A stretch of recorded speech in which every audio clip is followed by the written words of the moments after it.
Hello दोस्तों, कैसे हो आप सभी। उम्मीद करता हूं कि आप सभी बहुत ही अच्छे होंगे। तो आज के इस नए वीडियो में हम क्लास 10th मैथ का चैप्टर नंबर जो हमारे पास 1 है वास्तविक संख्या, उसका हम क्या करेंगे, प्रश्नावली नंबर 1.1 का प्रश्न संख्या पहले से लेकर प्रश्न संख्या दूसरे तक के सभी सवाल को सॉल्व करेंगे। और मैं आप सभी को गारंटी के साथ कह सकता हूं कि यदि आप एक सवाल कर लेते हैं तो प्रश्नावली नंबर 1.1 का कम से कम आधे सवाल तो आप अपने मन से ही कर लेते हैं, यदि आप ये 2 सवाल खूब अच्छे तरीके से आप समझ लेते हैं तब। और मैं आपको बहुत ही अच्छे तरीके से समझाऊंगा, बस थोड़ा सा आपको ध्यान से समझना है। तो आइए अब हम बिना देर किए अपने हम सवाल पर चलते हैं। तो ये देखिए, ये हमारे पास पहला नंबर सवाल है। पहला नंबर सवाल हमसे क्या कह रहा है कि निम्नलिखित संख्याओं को अभाज्य गुणनखंड के रूप में व्यक्त कीजिए। और हमारे पास ये 5 सवाल दे दिए गए हैं। इन 5 सवालों को हमें क्या करना है, तो हमें करना है कि अभाज्य गुणनखंडों के रूप में हमें क्या करना है, व्यक्त करना है। तो सबसे पहले तो हमें क्या करना होगा, सबसे पहले हमें समझना होगा कि अभाज्य मतलब क्या होता है, अभाज्य संख्या या अभाज्य गुणनखंड क्या होते हैं। तो पहले तो हम इसको समझते हैं कि अभाज्य गुणनखंड या अभाज्य संख्या क्या होती है। अभाज्य संख्या या अभाज्य गुणनखंड दोनों एक ही बात होता है। तो अभाज्य संख्या किसे कहते हैं, तो अभाज्य संख्या उसे कहते हैं जो केवल अपने आप से कटे। मतलब जैसे हमारे पास 2 है, किसी के टेबल में 2 हमारे पास आता है, केवल 2 के टेबल को छोड़कर और किसी के टेबल में 2 आता है, कभी नहीं आता है। तो ये हमारे पास 2 क्या हो जाएंगे, 2 अभाज्य संख्या हो जाएंगे। या आप ऐसे भी कह सकते हैं कि जो अपने आप से कटे और किसी से ना कटे उसे हम अभाज्य संख्या कहते हैं। जैसे हमारे पास क्या हो जाता है, 3 हो जाता है। 3 हमारे पास क्या है, एक अभाज्य संख्या है। 3 क्यों एक अभाज्य संख्या है, क्योंकि 3 के टेबल को छोड़कर और किसी भी टेबल में 3 नहीं आता है और ये केवल अपने आप से ही कटता है, तो इसीलिए ये क्या हो जाएंगे, अभाज्य संख्या हो जाएंगे। तो 3 भी हमारे पास क्या है, अभाज्य संख्या है। 2 भी हमारे पास अभाज्य संख्या है। ऐसे ही हम बात करें, ऐसे जैसे हम कहते हैं कि 4 क्या अभाज्य संख्या है, तो आप कहेंगे कि अभाज्य संख्या नहीं है। क्यों, क्योंकि 2 के टेबल में ये 4 हमारे पास आता है कि 2 का जब हम टेबल पढ़ते हैं तो उसमें हमारे पास क्या आता है, 4 आ जाता है। तो ये जो 4 होगा, ये 4 अभाज्य संख्या नहीं होगा, ये भाज्य संख्या हो जाएगा, तो इसीलिए 4 नहीं होगा।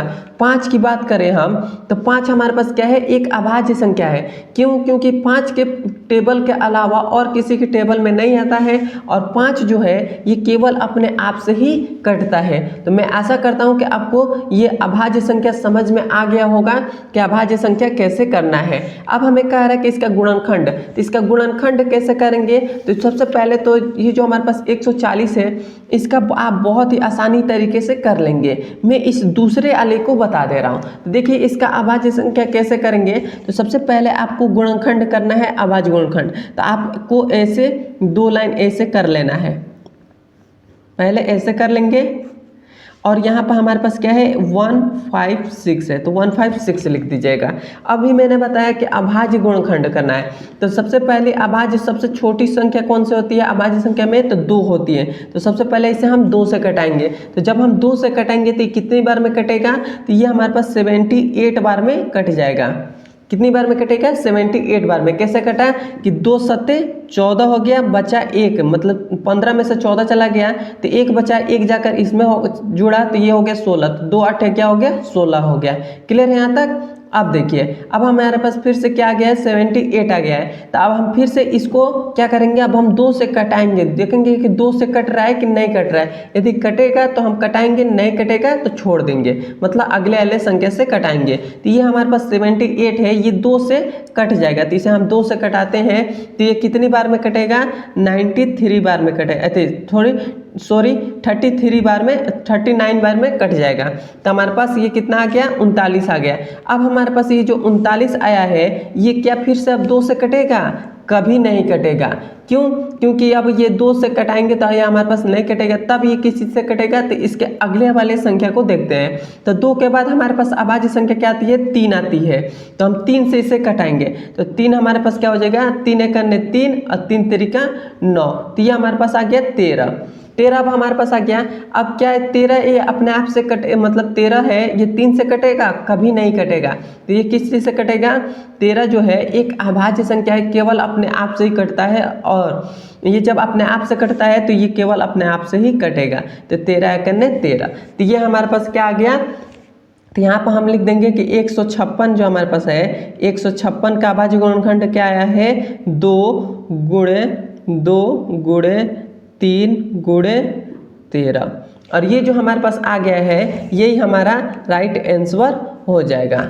क्लियर है? तो यही हमारे पास क्या हो गया, अभाज्य गुणनखंड के रूप में हमारे पास ये व्यक्त हो गया। तो आप ऐसे ही आप 140 को अभाज्य गुणनखंड के रूप में व्यक्त कर सकते हैं। मैं आशा करता हूं कि आप ऐसे व्यक्त कर सकते हैं।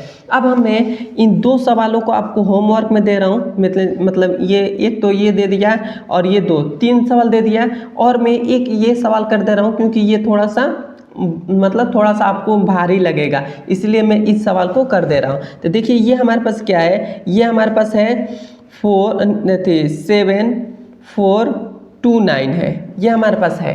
तो अब ये देखिए, अब इसको हमें कटाना है, तो सबसे पहले हम क्या करेंगे, अभाज्य संख्या से कटाएंगे। अभाज्य संख्या हमारे पास सबसे छोटी संख्या होती है 2, तो 2 से कटाएंगे तो ये कभी नहीं कटेगा, 2 से भी नहीं कटेगा। अब देखेंगे कि 3 से कटेगा कि नहीं कटेगा, तो 3 से भी नहीं कटेगा। ऐसे ही 4 से कटाएंगे, 5 से कटाएंगे, ऐसे ही 7 से कटाएंगे तो ये नहीं कटेगा। सीधे किस चीज़ से कटेगा, सीधे ये 17 से कटेगा। तो जब हम 17 से कटाएंगे इसको तो हमारे पास कितना आ जाएगा, 437 आ जाएगा। कितना आ जाएगा, 437 आ जाएगा। अब देखिए, अब ये जो संख्या है, ये जो संख्या हमारे पास आया है 437, ये 17 से कटेगा, कभी नहीं कटेगा।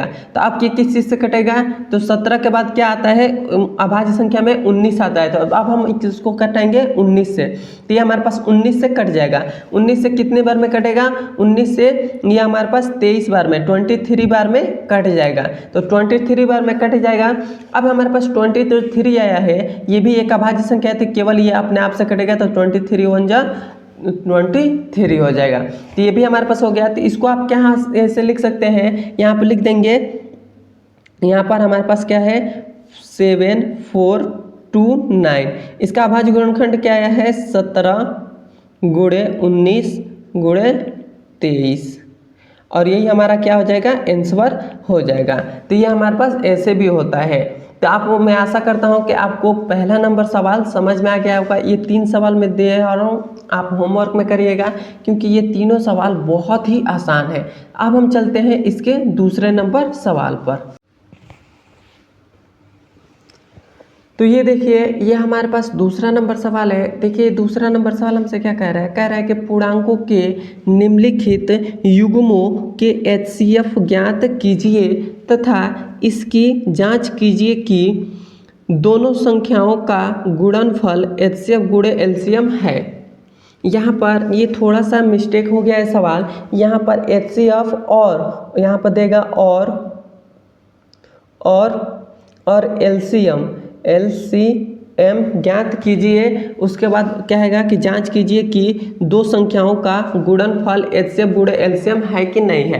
तो हम कैसे ज्ञात करेंगे, तो सबसे पहले हमें इस क्वेश्चन में 2 सवाल कह रहा है। क्या कह रहा है, कह रहा है पहले तो एक तो कह रहा है कि HCF और LCM निकालिए। उसके बाद कह रहा है कि दो संख्याओं का गुणनफल HCF गुणे LCM के बराबर है कि नहीं है, यह हमें जाँच करना है। तो सबसे पहले तो हम HCF और LCM निकालते हैं। तो ये पहला नंबर सवाल ये बहुत ही आसान है, इसे आप करिएगा। मैं इन दूसरे नंबर सवाल को मैं करके आपको दिखा रहा हूँ। तो देखिए हमारे पास दूसरा नंबर हमारे पास क्या है, 510 है, 510। तो इसको भी सेम इसी प्रकार से हम पहले तो अभाज्य गुणनखंड करेंगे इसका भी। तो इसका अब हम अभाज्य गुणनखंड करेंगे तो सबसे पहले तो इसे हम 2 से कटाएंगे, तो ये 2 से कट जाएगा। 2 से कितनी बार में कटेगा, तो 255 बार में कट जाएगा। तो ये 255 बार में कट गया। क्लियर है यहाँ तक। अब देखिए, अब हमारे पास ये 255 आया है, ये क्या 2 से कटेगा? कभी नहीं कटेगा, तो इसे हम 3 से कटाएंगे। तो 3 से कटाते हैं तो ये कितनी बार में कटेगा? ये हमारे पास 85 बार में कट जाएगा, 85 बार में कट जाएगा, बिल्कुल कटेगा। अब हमारे पास सॉरी, अब हमारे पास जो 85 है ये 3 से कटेगा? कभी नहीं कटेगा। तो ये किस चीज़ से कटेगा? तो 3 के बाद अभाज्य संख्या कौन सी आती है? 5 आती है। तो 5 से देखते हैं, तो ये हमारे पास 5 से कट जाएगा। तो 5 से कटाते हैं तो कितनी बार में कटेगा? 17 बार में 85 कट जाएगा। तो 17 बार में कट गया। अब देखेंगे कि ये जो 17 है, ये 17 किस चीज़ से कटेगा? तो 17 एक अभाज्य संख्या है और ये केवल अपने आप से ही कटेगा। तो ये हमारे पास क्या हो जाएगा? 17 × 17 हो जाएगा। क्लियर है यहाँ तक? तो इसका भी हम अभाज्य गुणनखंड कर लिए 510 का। अब हम इसका कर लेते हैं, तो यहाँ पर फिर से हम इसका भी कर लेते हैं। हमारे पास क्या है? 92 है, 92 है। इसको भी हम देखते हैं कि 2 से कटेगा कि नहीं। तो ये पहले तो 2 से कटेगा, तो इसे 2 से कटा लेते हैं। 2 से कटाएंगे तो हमारे पास कितनी बार में कटेगा? 46 बार में कट जाएगा। 46 बार में कट गया। फिर से हम इसे 2 से कटाएंगे, 2 से कटाएंगे तो हमारे पास कितनी बार में कटेगा? 23 बार में कट जाएगा। कितनी बार में कटेगा? 2 दूना 4 और 2 तिया 6, 23 बार में कट जाएगा। क्लियर है यहाँ तक? अब हमारे पास ये जो 23 है एक अभाज्य संख्या है, तो ये केवल अपने आप से कटेगा। तो ये हमारे पास क्या हो जाएगा? 23 × 23 हो जाएगा। तो ये हमारे पास दोनों अभाज्य गुणनखंड इन दोनों को हमने कर लिया। अब हम क्या करेंगे? अब हमने ये जो हमने लिखा है अभाज्य गुणनखंड किया है, इसको यहाँ पर हम लिख लेते हैं। तो 510 का अभाज्य गुणनखंड क्या आया है? 2 आया है, 3 आया है, 5 आया है और 17 आया है। ये 3 हमारे पास इतना आ गया है। उसके बाद हमारे पास क्या आया है? 92 का हमारे पास क्या आया है? 2 आया है, फिर से 2 आया है और फिर से हमारे पास 23 आया है। ये हमारे पास आ गए हैं इसका अभाज्य गुणनखंड। अब हमें क्या करना है? अभाज्य गुणनखंड तो हमने कर लिया, अब हमें इसका HCF और LCM निकालना है। तो इसका सबसे पहले हम HCF निकालते हैं। तो HCF हम कैसे निकालते हैं? तो HCF निकालने के लिए मैं सबसे आसान ट्रिक बता रहा हूँ। आप क्या करिएगा कि इन दोनों में, मतलब ये जो हमारे पास अभाज्य गुणनखंड हुए हैं, इन दोनों में आप सबसे पहले देखिएगा कि ऐसी कौन सी संख्या है जो दोनों में है। तो एक तो हमारे पास यहाँ पर भी 2 है और एक यहाँ पर भी हमारे पास 2 है, 2 हमारे पास है। तो इस 2 को हम यहाँ पर एक बार लिख लेंगे। अब उसके बाद फिर से देखेंगे कि और भी कोई संख्या है जो इसमें मिल रही है। तो और भी कोई भी संख्या नहीं मिल रही है तो अब हम छोड़ देंगे इसको। तो हमारा HCF क्या हो जाएगा? 2 हो जाएगा। क्लियर है यहाँ तक? बस आपको HCF में यही देखना होता है कि ये जो हमारे पास ये दोनों हमारे पास HCF जो हमने निकाला, गुणनखंड किया है, इन दोनों का अभाज्य गुणनखंड किया है, इन दोनों में ऐसा कौन सा चीज़ है जो दोनों में है। तो 2 इसमें भी था, 2 इसमें भी था, तो 2 हमने लिख दिया। इस 2 के जोड़ा में कोई नहीं था तो इसको हमने इस 2 को छोड़ दिया, इसको कोई भी हमें छेड़खानी नहीं करना है। तब हमारे पास HCF तो निकल गया। अब हम क्या करेंगे? LCM निकालेंगे। LCM निकालने के लिए हम क्या करते हैं? ये जो हमने 2 जो लिया था इसको हमने एक बार लिख दिया। अब हम क्या करेंगे? अब जो जितना बच रहा है उन सबको एक बार हम लिख लेंगे। तो हमारे पास क्या बच रहा है? एक तो हमारे पास ये 2 बच रहा है, तो इस 2 को भी लिख लेते हैं। फिर से हमारे पास 3 बच रहा है तो 3 को भी लिख लेते हैं। 5 बच रहा है तो 5 को भी, फिर से हमारे पास क्या बच रहा है? 17 बच रहा है तो 17 को भी लिख लेते हैं। फिर से हमारे पास क्या बच रहा है? 23 बच रहा है तो इस 23 को भी हम यहाँ पर लिख लेते हैं। अब हम इन दोनों का जब हम गुणनखंड करेंगे, क्या करेंगे? इन दोनों को जब इन सब का हम जब गुणा करेंगे तो ये हमारे पास टोटल कितना आ जाएगा? टोटल हमारे पास आ जाएगा 23460, इतना हमारे पास आ जाएगा। कितना आ जाएगा? इसका LCM हमारे पास आ जाएगा 23460, इतना हमारे पास LCM आ जाएगा।